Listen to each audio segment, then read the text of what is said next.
Hit the road, Jack. It's Segaiden episode 23.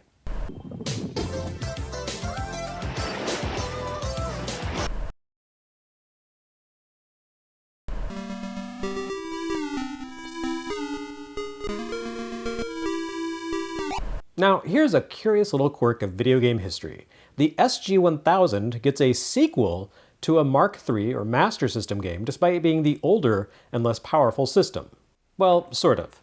This mic card may be called Hang On 2, but it's pretty much just Hang On.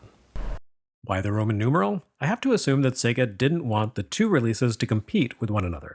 Or maybe the changes necessary to bring the game to SG-1000 inspired Sega's marketing team to present it as a separate work. In any case, this is far and away the best racing title on the platform, even if it isn't a patch on the arcade original and doesn't compare too well to its Mark III counterpart. Given what the devs for this version had to work with, I think they acquitted themselves pretty well. The fact that Sega released Hang On more or less simultaneously for both of its home consoles might appear to be a bit of overkill, but you need to understand just how monumental this work was for the company. If you want to put it in terms that fans of other companies could understand, this was their PAC-MAN, their Donkey Kong. No, Congo Bongo did not count. Just as Pac-Man and Donkey Kong had a completely transformative effect on their respective creators, Hang On marked the beginning of a totally new era for Sega. The company had produced plenty of very good video games to this point, and even had its own console that fared reasonably well in Japan. But Hang On changed everything. Sega's technological ambitions, its approach to game design, its standing in the industry, and the shape of racing games and arcade cabinet design. The fact that its release more or less coincided with the company's second, more refined attempt at launching a home console was just delicious gravy on top of everything else. Basically, Sega knew that if you liked video games, you probably wanted to play Hang On. And so they made Hang On totally accessible, even for people who were stuck with last generation tech. Hang On, of course, marked the advent of Sega's famous Superscaler arcade board. In fact, this was one of only two cabinets to use the actual, formally named Superscaler spec. Later cabinets like Outrun and Galaxy Force 2 would use Superscaler derivatives with boosted capabilities. Hang On, along with Space Harrier, was the pure strain. The Superscaler format, so named because it created convincing 3D effects by scaling the size of sprite-based objects to appear nearer to or more distant from players, represented the culmination of Sega's dreams of 3D graphics. Well, a culmination anyway. A crucial stepping stone to the Model 1 board and its polygonal visuals. Sega spent the first half of the 1980s as the industry's leader in creating all-purpose 3D graphics for video games. I've always seen Namco and Sega as the two primary Japanese arcade forces of that era, and the two companies took wildly different approaches to creating audience appeal. Namco emphasized intuitive game design and appealing 2D visual artwork, spearheaded by the late Hiroshi Dotman Ono. Sega tended to fumble the intuitive nature of its games, sometimes leaning too hard into complexity or raw mercilessness, but what their games lacked in pick-up-and-play simplicity, they more than made up for with sheer visual panache. Beginning with Turbo in 1981, Sega began placing heavy emphasis on simulating 3D space. Turbo let players compete in a race from a convincing behind-the-car camera perspective, its road and environments tapering toward a vanishing point in the distance. 1982's ZAXXON created an isometric perspective that required players to navigate 3 axes of movement rather than just 2. Released at the end of the same year, Zoom 909, aka Buck Rogers' Planet of Zoom, shifted the ZAXXON camera back to a behind-the-car equivalent position and relied on a new hardware spec that could scale bitmap graphics, the VCO object board, creating an even more convincing depth effect and vanishing point than seen in Turbo. With Hang On's Superscaler board, Sega's engineers took that concept to the next level. You could very appropriately think of the Superscaler board as the Sega Genesis to the VCO object board's Master System, making the leap from a modest Z80 chip to a dual 68,000 setup and vastly increasing the available RAM in order to calculate the position and movement of objects on 3 axes relative to the player, then changing their on-screen size accordingly. I say Sega's engineers, but really the Superscaler board was Yu Suzuki's baby. We've seen Suzuki's debut work for Sega on Segaiden with Champion Boxing, a very impressive looking if somewhat clumsy take on the sport given the limitations of the hardware. Hang On was Suzuki's sophomore effort, and it reflects his true passions, namely motorcycle racing and kick-ass 3D graphical effects. The technology for creating 3D computer visuals had been around since the 1970s, but the challenge arcade manufacturers faced was effectively simulating that tech with machines whose cost to amusement vendors could be recouped 1 quarter at a time. The massive workstations that created Tron's CG effects or Star Trek II's Genesis effect were far too costly for the task, and early arcade games either relied on static isometric visuals like Congo Bongos or stark vector outlines like those in Atari's Star Wars to create the sensation of the third dimension. Hang-On's superscalar board split the difference, layering hundreds of bitmap visual fragments over one another to create the impression of depth while also retaining a sense of solidity and presence, lacking in the razor-thin beams of a vector screen. And when it debuted, Hang-On looked and moved like no other racing game before it. For one thing, it was insanely fast. Players rode a virtual motorcycle with a top speed of nearly 300 kilometers per hour, and the low, close-in camera angle made possible by the superscalar design caused the racetrack to streak past the player's bike with an unbelievable sensation of speed. To further sell the illusion, Sega also made the virtual bike literal, with an optional ride-on cabinet, the first of its kind. Although enclosed cabinets had been fairly common sights in arcades of the era, and both Monaco GP and Zoom 909 had appeared in sit-down cabinets, among others, Hang-On's cab differed by turning the player's body itself into an interactive control element. Being forced to lean into a turn as chunky sprites flew toward the player on the screen at 180 miles per hour was a pretty heady sensation in 1985. In fact, having recently checked out a Hang-On cabinet, I can say it's still pretty heady today. Naturally, the game became a huge hit. There's a certain irony in the fact that Sega found its big breakout arcade success by essentially aiming their sights at Namco.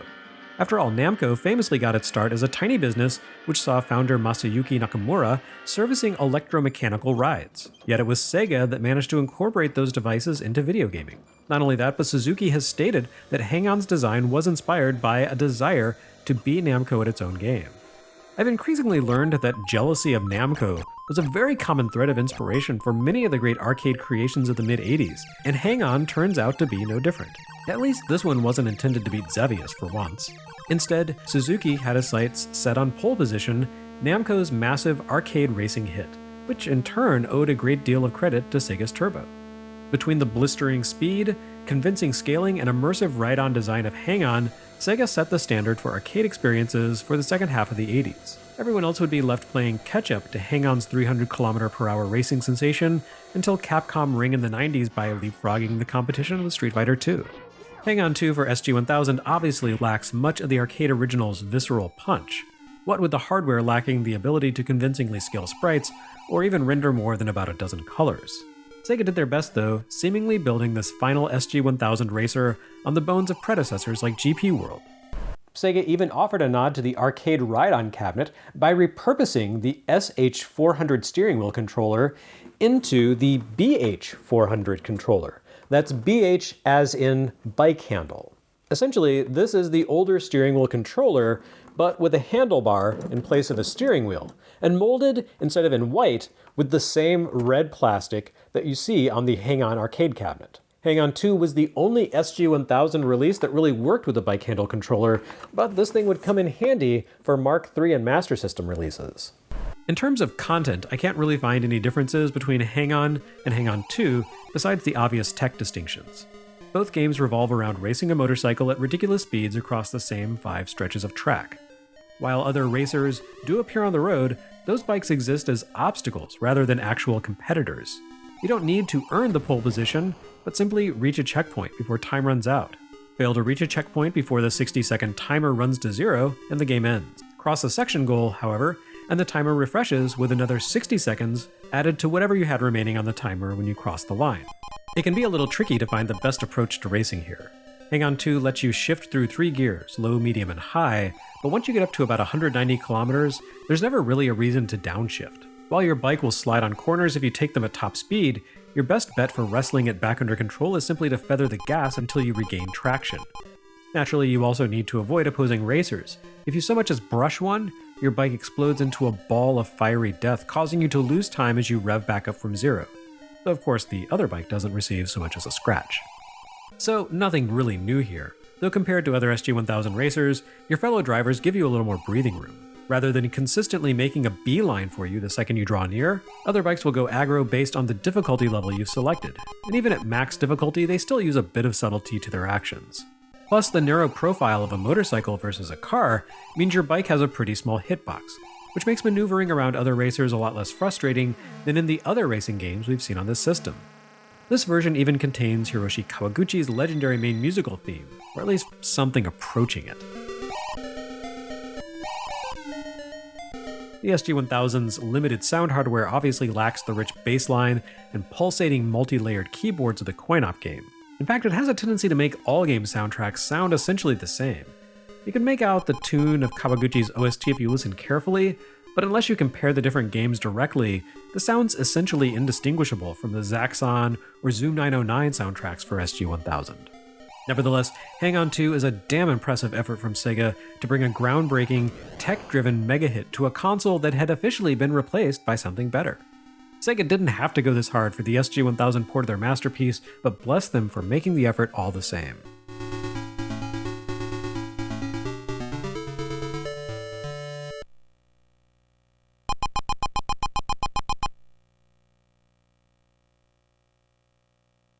And finally, we wrap 1985 with one more arcade conversion, this time Tekkon's Bomb Jack. It's not a bad port, but it is just good enough to leave you thinking about how much better it could have been. Bomb Jack will of course be familiar to NES Works viewers. We saw its de facto sequel, Mighty Bomb Jack, as part of NES Works 1987. Obviously, this 1985 port of the arcade game predates that release, and there's more significance to the difference in timing than you might realize. Bomb Jack is SG-1000's second and final Tekkon arcade conversion after Star Force. Based on its SG-1000 catalog number, we can reasonably presume it arrived at the end of 1985, especially if Hang On 2 is really meant to have been sold as a sequel to the Mark III version of Hang On, which arrived in Japan in October 85. Tekkon reincorporated as Tecmo in January 1986, and Mighty Bomb Jack for Famicom and NES would be Tecmo's first internally developed home game release. Bomb Jack for SG-1000 would therefore presumably have been its final, farmed out and licensed home release before the rebranding.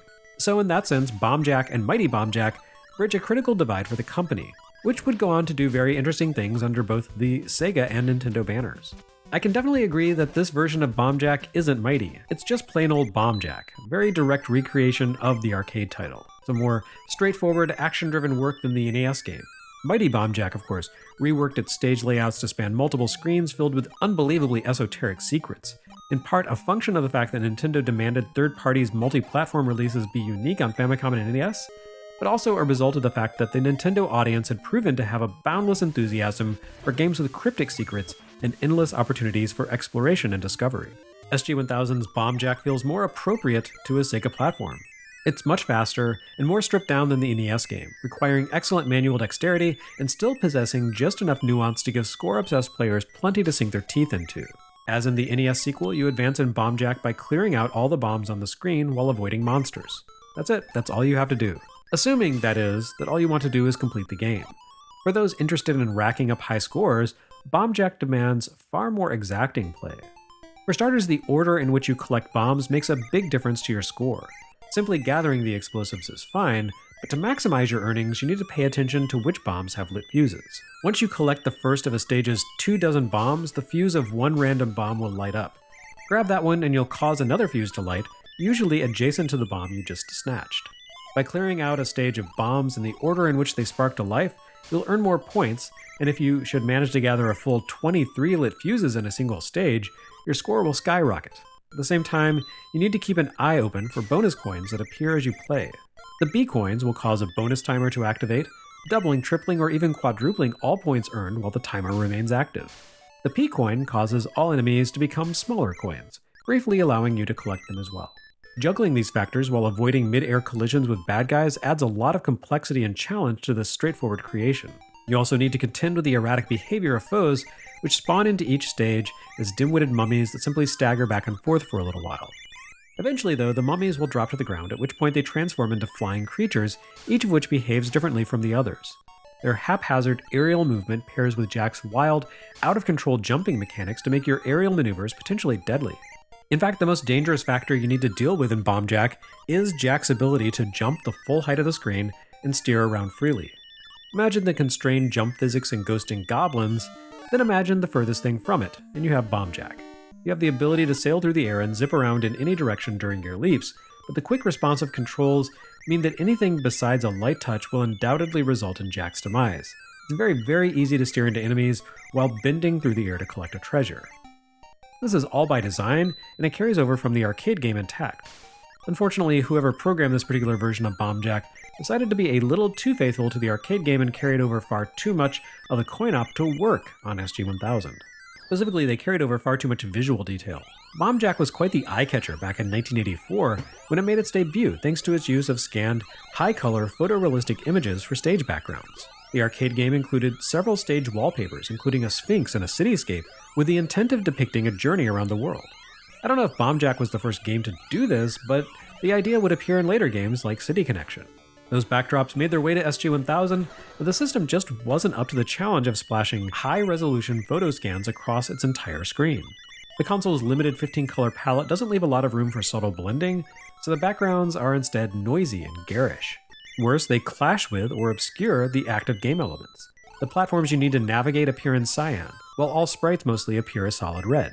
These single-color foreground objects tend to disappear into the background, or else conflict with the background details. Even worse still, they conflict with one another. Because the bombs appear as a solid brick red even when lit, it takes too long to read where the current lit bomb is due to the lack of color distinction for the fuse spark. And because enemies appear in the same color as the bomb icons, you may have a difficult time spotting them as they materialize. I've lost way too many lives to enemies that spawned directly over a bomb I was trying to collect without my seeing it. So, points to the devs at Sega R&D 2 who brought Bomb Jack to SG-1000 for their attempts to recreate the arcade game as closely as possible. But sometimes less is more.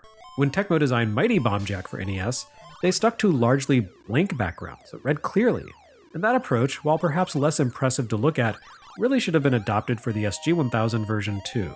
So on one hand, Bomb Jack is a well-crafted recreation of the arcade game that manages to recapture its mechanics, design, and controls on far less powerful hardware.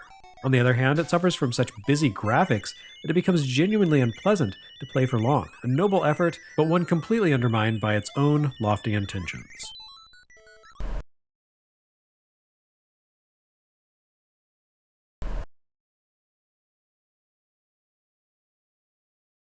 Next time on Segaiden, that's it for SG-1000 in 1985. But you know, Sega was up to some other stuff that year when it came to consoles. We should check in and see what that's all about.